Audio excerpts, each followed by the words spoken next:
Hi, my name is Harry Tie, and welcome to Odejuma. Odejuma is an Ishekiri farewell that loosely translates to till tomorrow. But for me, I look at it as a promise that there is so much more in life to look forward to. And this interview-driven storytelling podcast is rooted in that promise. So as you take the time to listen, I want you to feel that as we go deeper with folks from across the Black diaspora, exploring the adventures, resilience, joy, and the ordinary moments that change their lives, that you would have a good, hearty laugh or you find something to sit with. Because there's power in the stories of everyday people, and these stories are worth telling. Hey y'all, welcome to another episode of Odejuma. It is the second season. I am so excited. We're getting through it. If you are just joining us, this is your first time and you're watching on YouTube, use the subscribe button. If you are listening on Apple, Spotify, or anywhere you listen to your podcast, be sure to also follow us on there. Today I have Jamal Wade in the studio. Hi Jamal, how you doing? Hey, what's up? I'm good. How you feeling? I feel really good. It's been an interesting couple of weeks. I feel like I had low energy at some point, but I guess as the weather starts to warm up, the energy starts to, come back. And so that's how I'm feeling. How are you feeling? I'm feeling good. Also, a very loaded past couple of weeks, but I think that just comes with everything that's happening in the world right now. Seasonally speaking, I'm in New York, so being a part of like this historic winter was crazy. And now the birds are starting to chirp in, the flowers are blooming. So I'm starting to feel a little more like my, southern warm temperatured self. So that's good. Yeah, the this winter was crazy. And it's very interesting because the past like two winters haven't been so bad just in general. But this one came back with a vengeance. So that is pretty interesting. You say you live in New York. How did you get to New York? What was that journey like for you? Because you say you're from the South. So yeah, give us a little bit of intro. Who is Jamal Wade and how did he get to New York? Well, the New York chapter is actually very, very new. I'm originally from Baton Rouge, Louisiana. I left Baton Rouge when I was 18 years old to move to Los Angeles, where I studied dance theater at the American Musical and Dramatic Academy, got my BFA there. And after that, I stayed in LA for 13 years. So I was dancing, acting, directing music videos, doing some choreography as well, producing a couple of projects, and yeah, living the California dream. Hiking, camping, all the outdoors things, my best Discovery Channel life. Then I turned 30, and then I turned 31, and I was just like, okay, I've been here a very long time. And I started missing some of my friends from college, especially my best friend who lives here in New York. And New York was always the other option. Like if I didn't go to LA when I was 18, it was going to be New York. However, the concrete jungle didn't sound as satisfying as beaches, mountains, desert, in that array of wildlife and nature. So I went with LA, but then New York started kind of just itching in the back of my mind right around March of last year. My friend said, well, I don't know why you hadn't been moved to New York. I was like, oh, I thought you loved me, but since you say it like that, I'm out.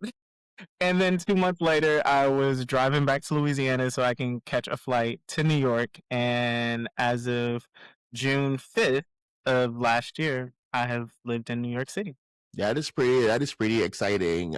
And there's so much to get into with your background, starting from going to get your BFA in dance, and then your career as a dancer, choreographer, director, just an all-round creative person working in the entertainment industry in LA, where everybody goes to have their dreams come true, and then making the switch to New York. So we're gonna start from the very first part of that story. Have you always known you wanted to be in the arts? Where did that spark kind of come from for you, basically?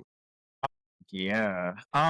Growing up as a kid, I was just always very entranced with other worlds. Louisiana is a beautiful place. It truly is. There's so many vibrant people and characters, so much personality. And it's in the food you eat and the music you listen to, and there's just endless potential. And I found myself always wondering like where that potential could take me, and I found a lot of that in TV and in the movies that I watched. And I would just dream of these crazy worlds. Like I would go play outside and imagine that I was in the woods riding a dragon. And there was Mm. no other way for me to really fulfill that in my mind other than acting and imagining that I was there.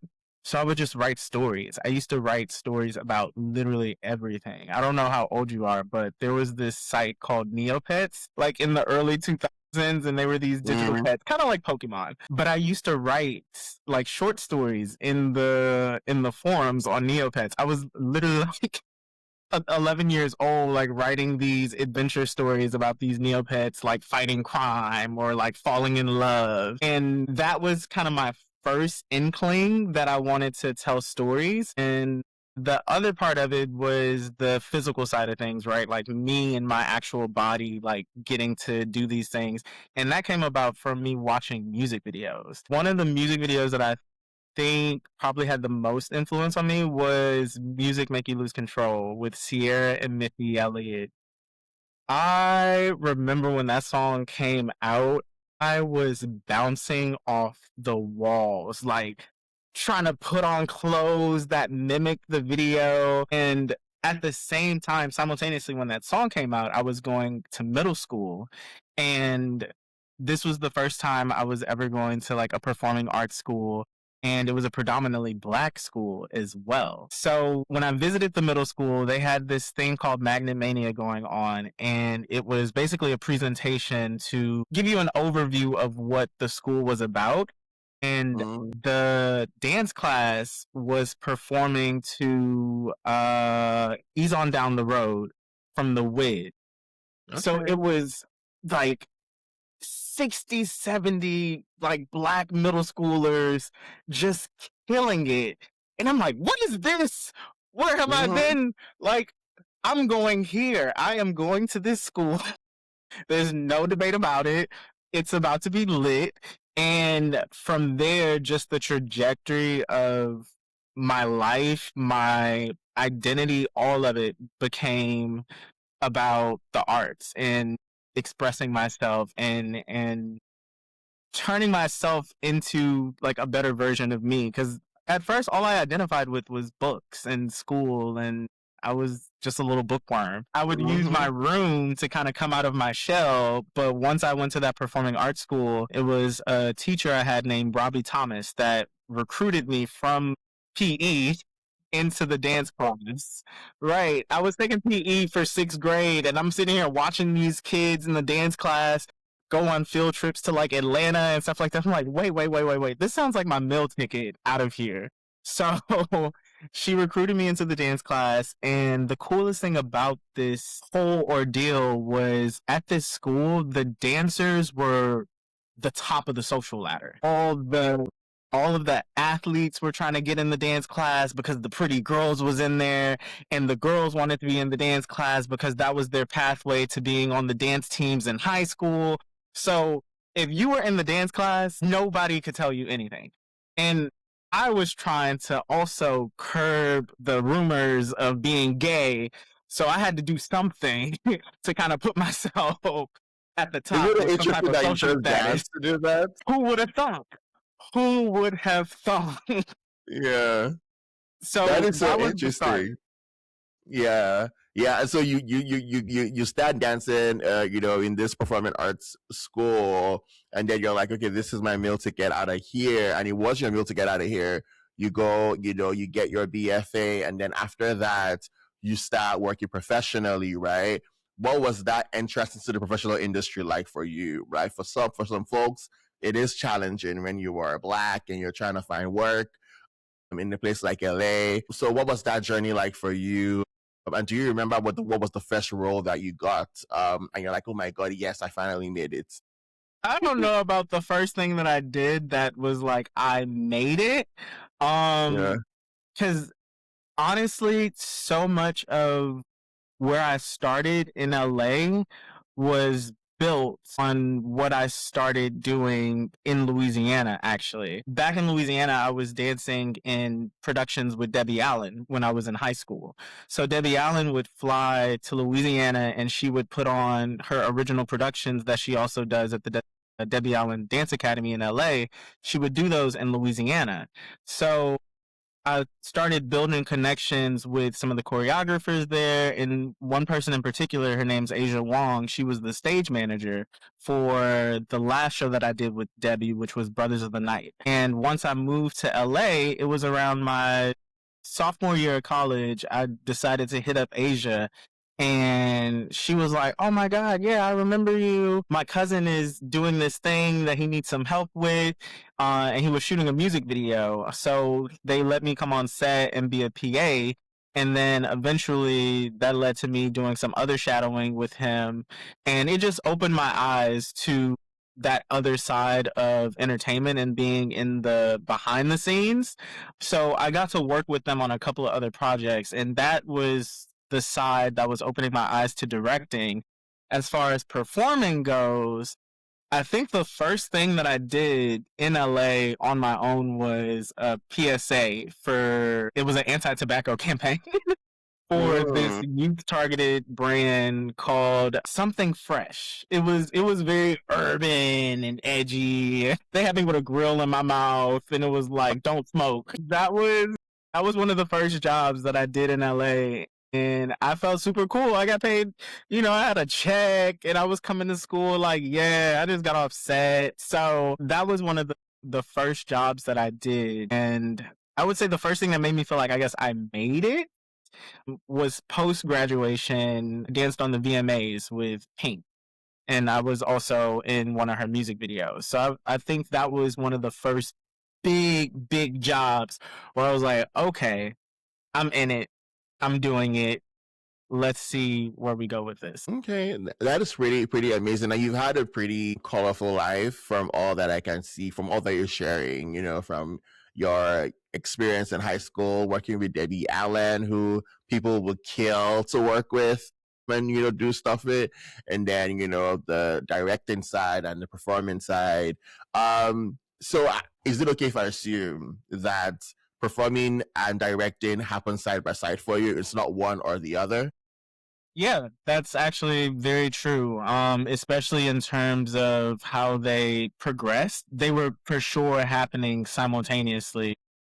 As I was performing post graduation, I was also working on set with a director who was doing a lot of like R&B music videos, and she was also helping me just see the world of directing music videos. She invited me to choreograph and do movement direction for a few different artists that she was working with. So I had the chance to work with Ari Lennox and Ombre.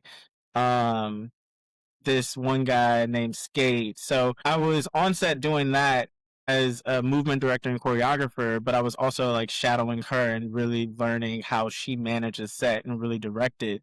And so it was a very simultaneous thing. And even when I was working as an actor, if I was on set, I was watching very, very closely how the director was managing the crew, how he was setting up shots, how he was communicating with various members of the team. And I'm saying he, but also she. There were plenty of female directors that I got to be around as well. So it was for sure a simultaneous journey, and I was just picking up everything that I could, no matter what role I was in. And ultimately, I would say that they're still kind of working that way as well. Okay.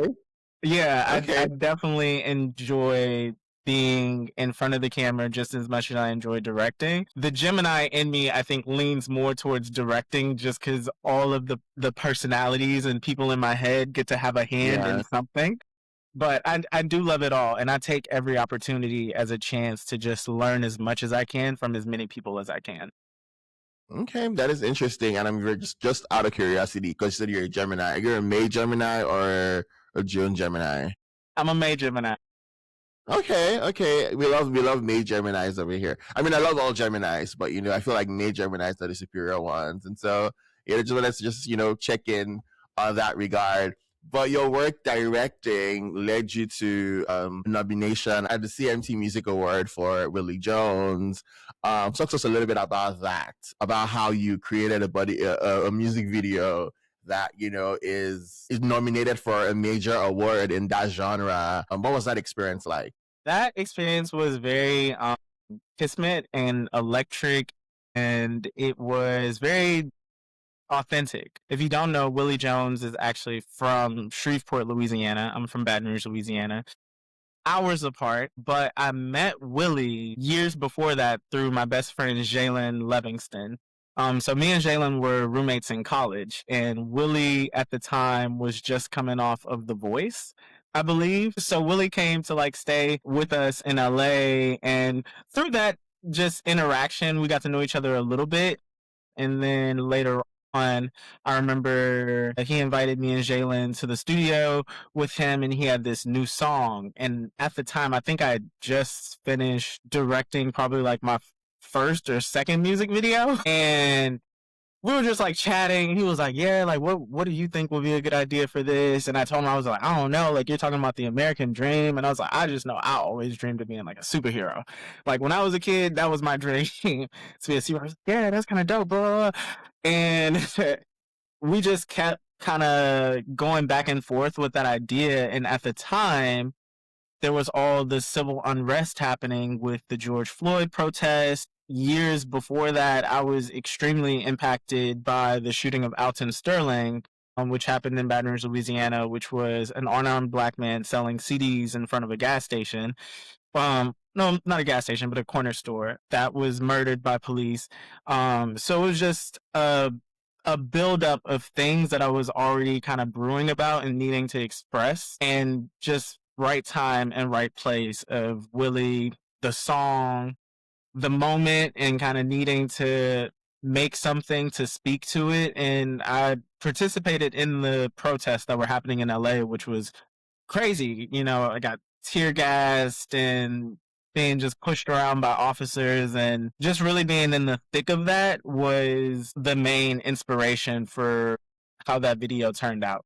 Yeah, and I got to see the video. It's a very beautiful video. You did a great job with the music video directing on that. Looking at how your trajectory and your creativity has moved from all you've been saying, is it going to be okay to say that your creativity comes from a lot of personal reflections and personal experiences that you've had in your life? Absolutely. That video, I would say, is such a culmination of all of my interests, from social justice to Black history, animation. Like, I grew up on Cartoon Network. All I did was watch Cartoon Network. I would wake up in the morning and try to catch Sailor Moon, and then I would go to sleep at night watching Dragon Ball Z. Mm-hmm. So, in all of the superhero stuff, Marvel, DC, so animation was a very big part of my upbringing. So telling a story through that live action and that mix of animation was just very natural to me. And being able to, capture just such a rich parts of our history in that music video, I displayed the slave master becoming the law enforcement, becoming the big money corporation, and how all of those things tie together and how we're working against those things at all times as Black people. So it definitely is accurate to say that my work is a direct reflection of my life experience. That's pretty good to hear. And currently, you are currently in production or in works for Home Away. I saw the video that you did on Instagram, and I was like, the numbers were quite, I don't want to say they were alarming, but it needed it needed us to stop and like pause for a second and be like, okay, fine, this is something that is going on in our community. I want you to talk about Home Away a little bit. How did you get here to the space where you wanted to make this project? What has that experience been like for you, just even in the production of it all? Yeah.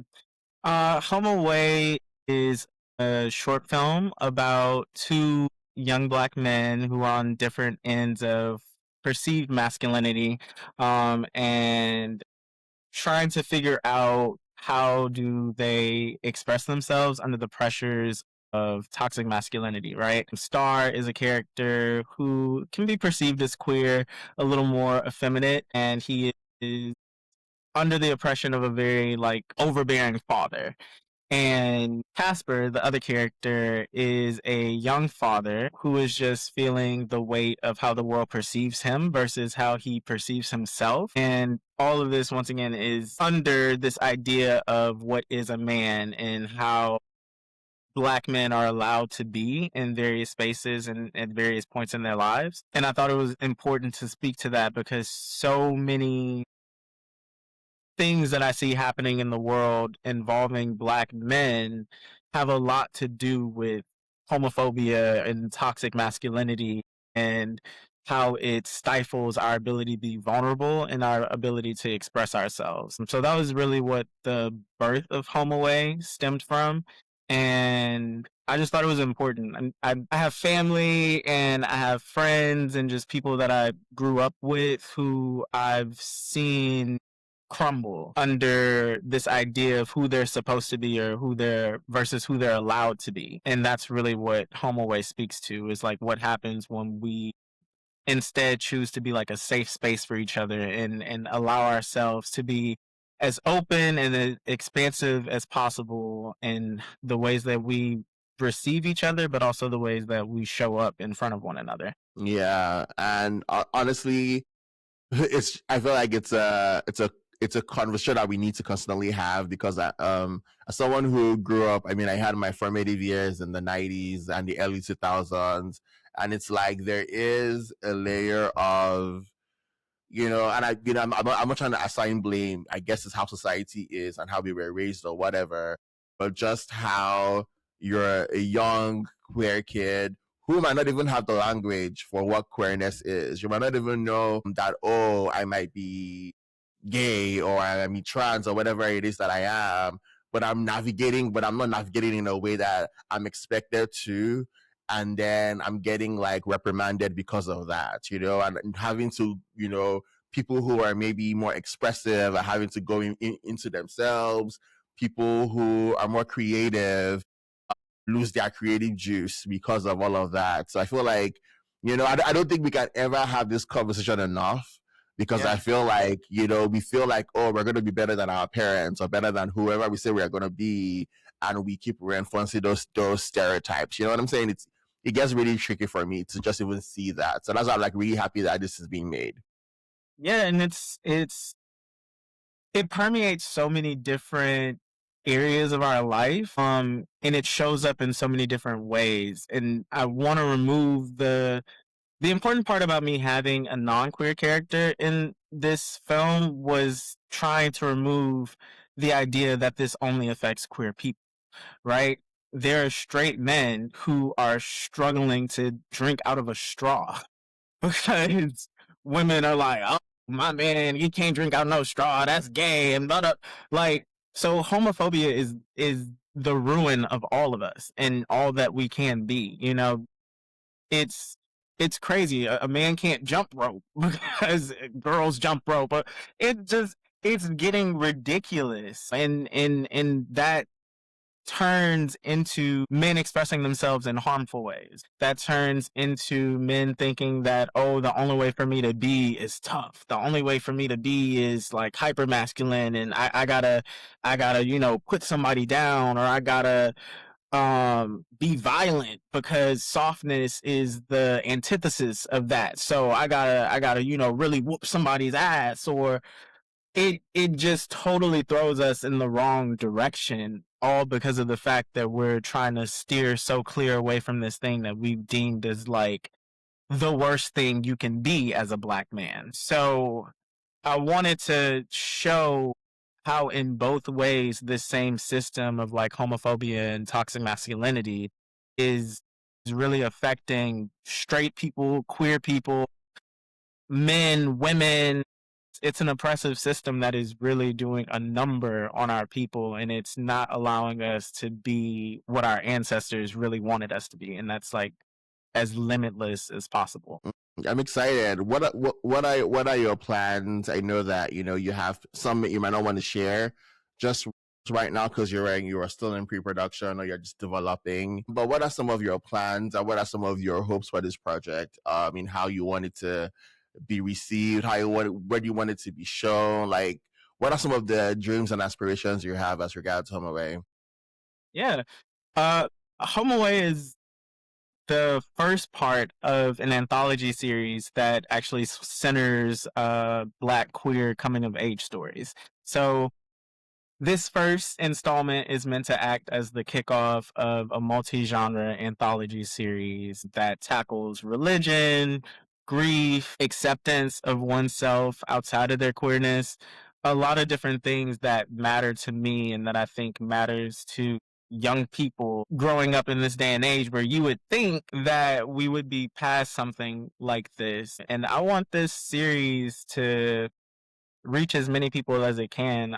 Right now, with Home Away, we filmed the first half of it and we're gearing up to start post production on that first half, assembling our rough cut. And hopefully, we can get back to filming the second half right around July. Something that really hit us really hard is one of our lead actors, Jabari, suffered from cardiac arrest I'm recently in sorry about LA. that. Yeah. But God is good. God is great. And he successfully had a heart transplant and he is on the road to recovery. The community in LA, around the world, showed up for him in a way that literally only miracles can provide. So we're all very grateful for that. So we're just getting everything ready to get back set up. And I'm really, really excited about where it's going to take us. And on my end, I'm just crafting the rest of those 4 episodes and installments of the Home Away series. And yeah, I think we want to have a festival run like every great short film should. But at the end of the day, this is for community. You know, I want this to screen at community centers, youth centers, clinics, anywhere that we can reach young people in need. And honestly, whoever, it's not just a young person thing. I think all of us have an inner child that needs to be healed and that still needs to know that we can show up in all these ways in our fullest selves and we can be in a space with other Black people and show them who we are and in hopes that they'll show us themselves fully in return. And that's what Home Away is really about. It's literally in the title, Home Away. It's like my home away from home. If I can't be where I thought I should be, then whenever I'm away, hopefully this place that I end up can be my home. These people that I end up around can be that sense of home for me. So that's what the title of Home Away actually is about. That is beautiful. That is really beautiful. And you talked about community. I feel like I really like that personally. Because I feel like our community, and I think we use that word quite often without knowing what it means as people, but I think that our community, and community doesn't mean that we are going to be besties or we're going to be, locked in. It means that, we share this common thread that unites us, right? And I want you to be better for it. I want you to have all the things that you need. I want you to be safe. And I think that our community needs this. And I'm happy that you're centering community in your dreaming and your in how you are ideating, how you want even the rollout of the production to be. You talked about your lead actor and how community showed up for him as well. So I really, really like that. I'm very pro community. What does community look like for you right now? And what is your role in community? And just from a much more, maybe at a macro, but also maybe a micro level as well, Yeah.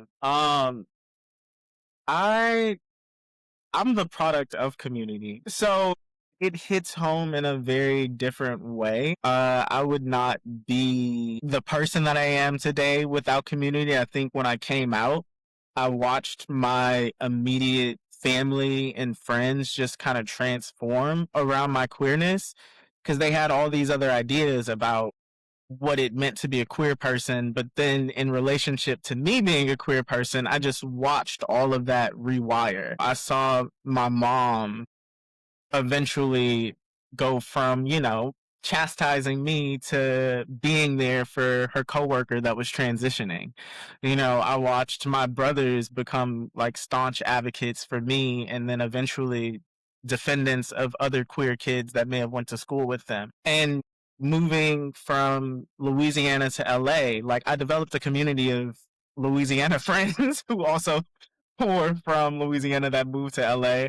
I've always had lots of Louisiana people in my life, no matter where I was in the country. So that sense, like you said, that common thread of just what do we have in common? It's not about being buddy buddy, but at the end of the day, we're still family. And then just as a queer person, like I've met some of the most beautiful people in this journey of like learning myself as a queer man in general and breaking out of stereotypes of like queer people don't do this. Like I belonged to a queer outdoors group where we went camping and hiking, and I watched my friend play in a queer pickleball league. The notion that queer people aren't in sports. I worked on a podcast that was centered in LGBT sports with a WNBA champion named Shay Murphy.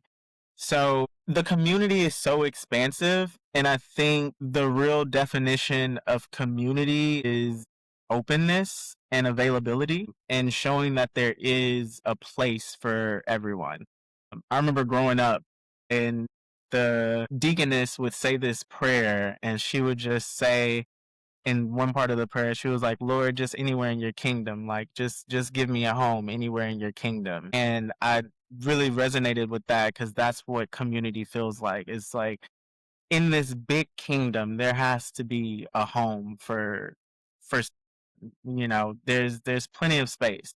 There's plenty of space. No matter how much space we personally take up, there's still so much space to receive someone else. So that is what community looks like for me, and how I show up in that is just trying to be a reflection of what I would want it to be for myself. I hope people look at me and see that I am an open book and that I love endlessly and very deeply and unconditionally. And that is what I hope community looks like for others.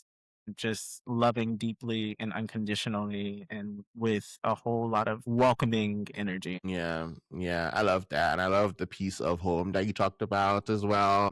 That was really nice. That was a really nice way to say, and it ties into, your project, Home Away, ties right back in. What does home look like for you right now? Home looks like my mom coming to visit me in New York. That's my best friend. She's the reason for the season. Home looks like me getting to like hang out with all my nieces and nephews. It's 5 of them. Okay. Uncle Mom, big Unc, not the little one.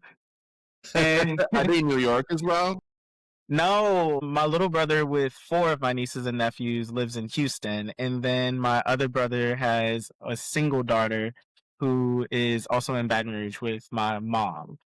Okay. So they're in the South, but I try to make my way as often as I can. But it would be really great to have them come up here and just to get a piece of this puzzle as well. Mm-hmm. And yeah, home just looks like me taking in New York, getting my biggest bite of the Big Apple that I can. And I've had such a wonderful experience here. My best friend that I mentioned earlier, Jalen Livingston, has been such a huge support in making sure that, I feel the love. He's a very busy man, but he definitely takes the time to be there for me when I need him.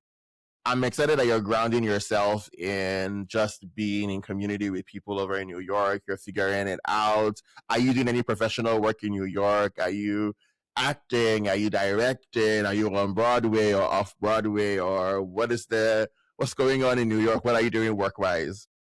I'm filling it out. I'm finding my place. I'm actively writing projects. I'm currently writing another short film about a trans woman, which I'm very excited about. I don't want to spill too many details about that, but I'm very excited because once again, it is another story rooted in social justice and a very necessary story.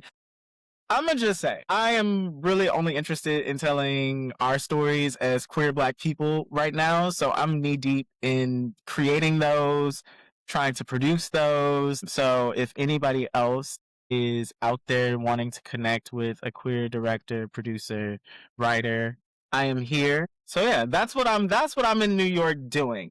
Outside of, the day job, I work with the kiddos. I teach math at a middle school. I also work for a performing arts college, help facilitating their auditions. So yeah, I'm knee deep in the work that matters the most to me. And it seems like you do a lot. How do you take time for self care with all that you're doing? Because you just said a bunch of things that you're doing, things you're working on. So yeah, how do you take time out to take care of yourself? I try to walk in the park.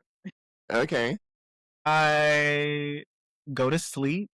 I Mm-hmm. know the New York girlies are out at all hours of the night, but 11:30 is like my limit. If I hit the Okay. club, I'm showing up at 9:30, 10, and I'm I'm not gone getting by to the like club at 11:30. 9:30 though. If you see me, you see me. See, that's the energy right there. Okay, cool. So Okay, okay. other than that, you can catch me on a hike somewhere. I just recently found out about this hiking collective called Issei Collective, Mhm. and I filmed their last hike that they had. It was like 100 and something people out in the outdoors. It was beautiful. I was happy to be there. It was work, but at the same time, it was very healing. It was the first Nice. time that I had done something in New York like that. So I was just grateful for the chance to be out in nature, away from all these buildings and peoples and trains and noises. So being outdoors is a huge part of my self-care routine. Well, I probably last week I just went and laid in the grass by the pier. I just needed to touch grass. Mm-hmm. Mm-hmm. So that's a That's huge really part of my cool. self-care routine. Yeah, yeah. I feel like New York is one long hike, anyways. I feel like it's the. I mean, it's always working. I love New York. Like, I love New York so much. I feel like there's some elements of New York I wish I could take and bring to Minneapolis, and then it will be a perfect city for me. But like New York is, I love it. I'm there every year. Love it, love it, love it so much. We're winding down, but I was thinking about this. Right, Kelani has a new album, really great. I'm loving it. She has a song called "Unlearn" on the album, which is like her last track, and she's talking about the things that she's unlearning as a person, and I have a little curiosity because it had me thinking about what am I learning in this stage of my life as a professional, as someone who is doing this, and so I'm curious about you as an artist. What are you unlearning right now in this phase of your life? A lot of removing the fear and the judgment that I place on myself and like my art and my craft. I remember being young and being so fearless and careless about what people thought. And I'm trying to bring that back to my work, to my just everyday being. There's a video on my Instagram actually of a very active moment in which I did that. Like I was on the train getting my life. Like I was listening to some Normani song and you could not tell me that I was not in a full production. I didn't care. I just didn't care. I was like, these niggas don't know me. They don't know Mm-hmm. me. They don't know me. They're not cutting my check. They're not blocking my check. So what is That's let it real. go. So Let that's it that's go. one of the biggest things I'm unlearning is that I am allowed to pretty much do whatever I want. And I'm the only person that can censor myself for whatever reason. And I'm the only person that can also greenlight myself for whatever reason. So unlearning that idea that somebody has to be okay with it first, or somebody has to agree, or somebody has to like also think it's cool. I tell the kids at the school that like you are in a system right now where you're, wanting to be cool because you want somebody Mm-hmm. to think you're cool. It's like I'm being cool because I think I'm cool. I think what I'm doing is cool. It doesn't matter if you think it's cool.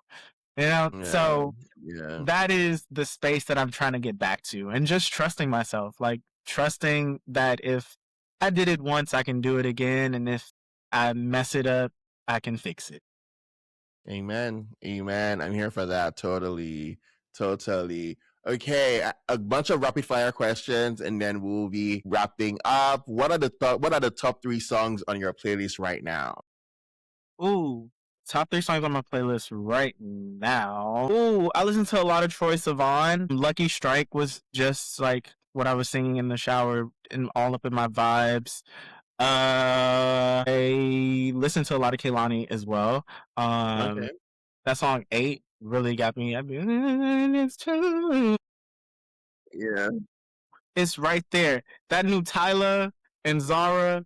I'm not Yeah, she gonna did it again. lie. Yeah. Deep down, you want me to. Oh, okay. She's That's a cute. good song. I love that song. That's a really good song. Okay, is there a music video you wish you directed? Okay. This is such a deep cut, and it's like it's not a huge production at all. But Maya Fallen, I love that video. I'm a peel and reveal kind of girl. You know what I'm saying? Mm-hmm. I Mm-hmm. like to be coy and draw back, you know what I'm saying? So that Mm-hmm. video of her like stalking this man only for you to find out that it was her nigga. And you think she's breaking into somebody's house, is like, no, it's her house, Mm-hmm. it's her boyfriend. So that it was just so subdued and like chill. I like that. Mm-hmm. I like being quiet just as much as like being loud and expressive. So that video I Mm-hmm. would have loved to direct. Yeah, I love that video. I love that song. That's a beautiful song for sure. Who's your dream collaboration, living or dead? Who do you want to collaborate with? Maybe we should do living and dead. Maybe you could choose one Mm. of each. Okay, living dream collaboration is Miley Cyrus. Oh, I didn't see that coming, but I can see it. Yeah, yeah, yeah, Okay. yeah, yeah, yeah, yeah. Hey now, this is what dreams are made of. That's a Hillary Duff though. Isn't that Hillary Duff? Isn't that Hillary, or is that Miley Cyrus? I don't Wait know. a second, hold on. Nope, you're right. That is Hilary Duff. Yeah. However, Miley does have a song about dreams coming true as well. Okay. And that'll come out in my mind in a second. But I'm also simultaneously trying to think about who's not here with us that I would want to work Yeah. with. Gone too soon. I think Prince would have been really cool. Yeah. Prince Yeah. would have been really cool to work with, just because he didn't care. He Yeah. didn't He did. care unless he cared, He did. Yeah. and I just He feel like did. I would have learned so much from that experience. So Prince for sure, just like what a man of being his own man. He did not play by anybody else's rules, Yeah. That and is I think true. that is such the era that I'm trying to embody right now. So for sure, Prince. That is really true. And he lived here till he died in Minneapolis, and there's Paisley Park where he worked, and then just even going to Paisley Park and seeing and experiencing his creativity, I think that was pretty dope as well. So yeah, I love that. Where is your dream travel destination? The Galapagos Island. Okay, okay, you had that on the tip of your tongue. You're like you've been thinking about it for a while. I'm guessing. I mean, I didn't know you were gonna ask the question, but just in general, I told you I'm trying to live my best Discovery Channel dreams. Yes, That is yes, the yes. place to do it. The birth of Darwinism. You know what I'm saying? You know, So yeah, yes, and I'm a lucky girl whose dreams came true. But underneath it all, I'm just like you. That is our Miley song about dreams. you've been thinking about it all this time. I love But that. I it's love in that. there. It's in there. It's the climb. Okay, okay, cool. Looking at your life, is there any moment that you would want to take and choreograph as a special dance production? And what is that moment? The moment on the train? No, okay. There's so many funny moments, but I think a moment that would just be intensely dramatic was my coming Mm-hmm. out story. It was Okay. the absolute most. Long story short, there was a letter about a boy that I left in class. The letter got turned into the office. the office calls me in to talk about the letter, only to find out that my mom came and picked the letter up before I even got there. She leaves me at school, and then I'm faced to ride the bus in total fear and contemplation of what's about to happen once I get home. And then all hell breaks loose once I do get home, and my mom is asking me all these questions about the letter and me liking boys. So I think that is a moment to express through dance for sure. There's only so many words I can use to talk about that one. Can I inquire a little bit further? Just a little bit, just a tad bit. Did the boy write you the letter? Or you wrote the boy the letter? Neither. I was talking to my homegirl. We was having a little recap. Okay. You know what I'm saying? About our weekend. And I was just talking about, my little rec center boy crush. Okay. Yeah, and I left the letter in my notebook or in my binder, and then some kids found it and they were passing it around in class, and then the teacher took it. The teacher took it to the office, and You called your mom. Your mom came to pick it up, and then your mom left, and then you go home, and then is your mom by the door with the letter in hand? Did she give you food? Oh, she was so cynical about it. She waited like hours to even say anything. She was in her room just brewing. And then she calls me in. She's like underneath the covers with the letter at the edge of the bed. She's like, Jamal, what's that? And yeah, I'm 13, so I got a little mouthpiece on me. I was like, it's a letter. Like, flying off to him, my Scorpio mom. She was like, I'm talking about what's in the letter. So it's unfolded. I'm like, well, you read it. Just get out of my sister. So she kicks me out of her room, and I go into my room. I close the door. Man, not even like 30 seconds later, she kicks open the door. Don't close any doors in my house. It was crazy. It was crazy. But we're in a much better place now, thanks to me. But yes. Thanks to me is interesting. What was the journey like from that moment? Your mom now being your best friend, who's so accepting, who supports you and is rooting for you. What was that process like? Well, she was always my best friend. She never stopped. She was just my uncle he was the one that actually came to my rescue that night. Another big piece of what Home Away is about, the way that Black men can show up for each other. He was the one that came and got me. He texted me and told me to come outside when my mom is like damn near about to burn the house down. And he rides me around the neighborhood, and he's just like, yo, I know your mom's tripping right now, but that's your best friend and she loves you. And if anything, she's just kind of upset that she had to find out about it like this, but just give her some time. In the meantime, I hope you know that I love you no matter what, no matter who you are, who you love. You're my nephew and nothing's going to change that. So him kind of reassuring me in that way meant so much. Like, it allowed me to walk back into the house with a little bit of dignity and pride. It allowed me to go to school and face whoever. I'm like, if my, boot camp going to like air conditioning, fixing, ball playing uncle has my back, then I'm gonna be all right, And my mom, she eventually came around. She would say little slick stuff here and there, but I actually got her real good one time with this movie called Prayers for Bobby. I was like, hey, Mom, we ain't really hung out in a while, so we should watch this Lifetime movie since you love Lifetime Movie Network. And we should watch this movie, and it's called Prayers for Bobby. And if you're unfamiliar with the movie, it is about this kid named Bobby who comes out, and his mom goes like Bible bumping crazy on him, taping scriptures to his toothbrush and just like all kinds of stuff. So Bobby kills himself. He like jumps over an interstate pass. And this is the first 15 minutes of the movie.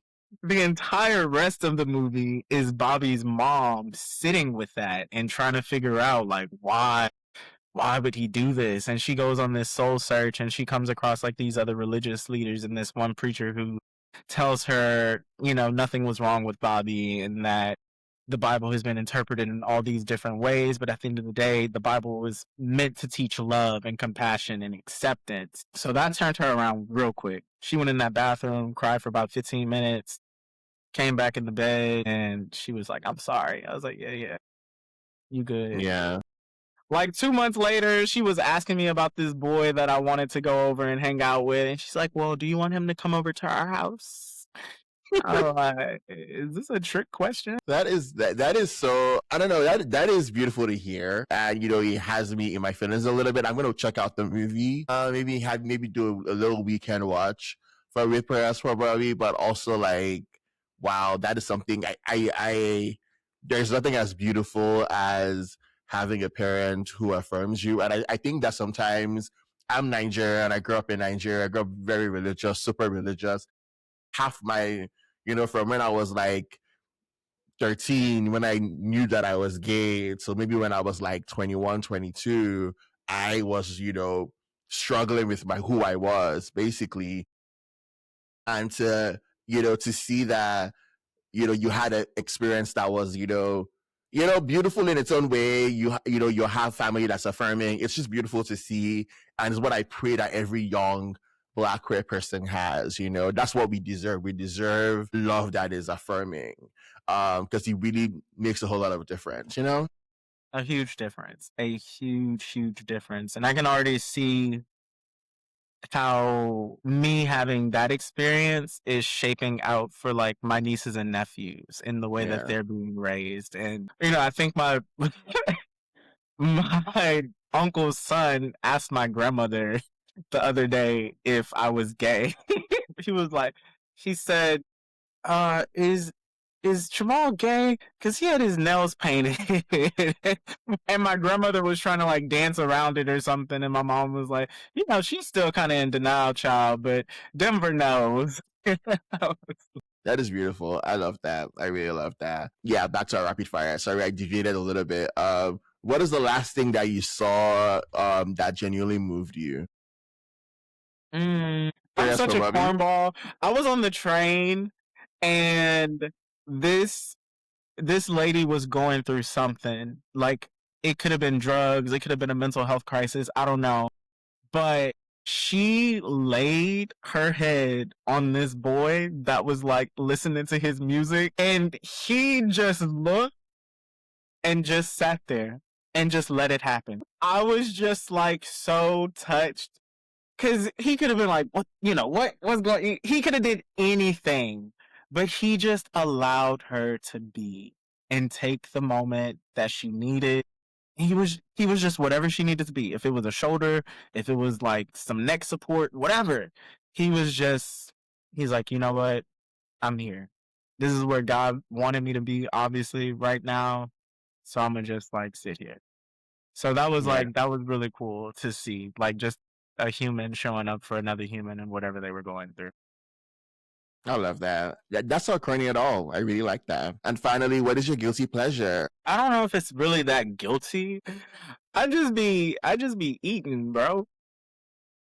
I really just be eating. Cause I cook. I enjoy cooking a lot. So I will like not go somewhere so that I can cook and eat and then go to Okay. sleep. Okay. I love to eat too, so I'm right there with you. What is your favorite thing to make? I would say baked goods because I feel Okay. like they have the most complexity, the most science involved. Mm-hmm. I like to think of myself as a chemist, you know what I'm saying? Mm-hmm. So I'd be in there cooking. And baked things are kind of my favorite. I think the thing that I had the most fun making was a peach cobbler cheesecake. That is interesting. Never had that before. Okay, cool. Cool. During the pandemic, were you baking banana bread like everybody else? Banana. I don't like bananas. Sorry, so disgusted, but I was like, got the wrong one. No, I wasn't. Everybody, everybody during lockdown was making banana bread. So I thought maybe you did the same as well. No, I don't like bananas. I made a lot of stuff, but banana bread was not on the list. Shout out to that. Shout out to that. As I close this episode, this has been such great conversation, by the way. But what is the thing that you will look at the 13-year-old boy who discovered dance, or, who had the letter shown to his mom? What would you tell that boy today? I would say that everything that you thought was possible absolutely is. And just trust that. Trust that with everything in you, without a care, without a worry. Just know that it's going to be even more beautiful than you saw it in your head and in your dreams. Awesome. Awesome. Well, thank you so much. This was such great conversation. I really enjoyed getting to know you a little bit more. I'm excited for everything that you have coming your way and all the work that you're doing in community and for our community. It's very, very much appreciated. So thank you so much. Of course. Thank you for having me. I look forward to your next visit to New York. So hopefully we can get into some fun, and I promise Yeah. not to make you hike too hard. No, I'm gonna be there actually for Pride, so I'm excited to I be in might the be out city. past 11:30 for that. You have to be. It's Pride. You got to be outside. You got to be outside. You can't be. The club goes at 4 in New York. That is rare in lots of places in these United States. So I we won't got be to there take till advantage. 4, but I'll be out maybe 2:30. That's good. That's good. That's a good compromise. And if you've been listening, thank you so much for listening to the show. Don't forget to follow on Apple, Spotify, wherever you listen. And if you're on YouTube, don't forget to subscribe as well. I will share more about Jamal and any more information you need in the description so you can check him out. Thank you again. Season 2 is going to be amazing. I'm super excited. And I can't do it without you. So I'm very, very grateful. Have a good one. Until the next time, Odejuma.